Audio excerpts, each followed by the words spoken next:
everybody. I want to jump on here real quick just to kind of lay some foundational stuff out there for you guys. It's gonna get deep real fast, so buckle up. But as a descendant of slaves, someone whose descendants were enslaved by people that pretty much woke up one day and decided they wanted to start taking land, people, resources by force and simply because they wanted to. There is no version of supporting what's going on in Israel right now that I can consciously accept.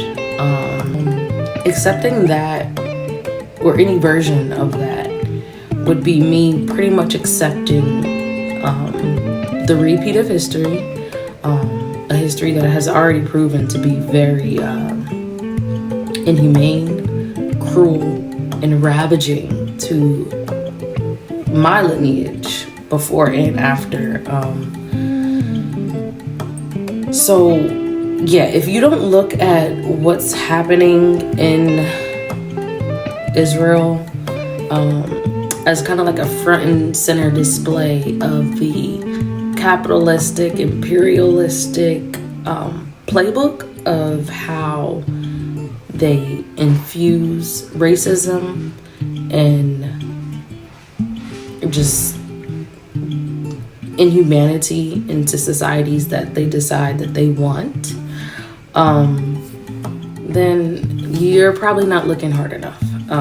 Because I don't know how people are looking at what's happening and not being like, ooh, that's oddly similar to how we got to 400 years of slavery. What? Okay.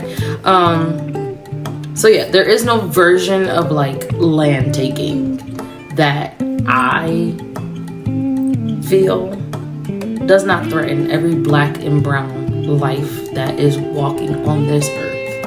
I want to quote something by, and I'm going to read it. I want to quote by, one of my faves, Amanda Seales. She recently posted saying, if you cannot imagine something other than what is, you will not understand me. That's the quote. That's the video. Okay? Any questions, feel free to ask them, but, make sure you follow our house rules. Bye.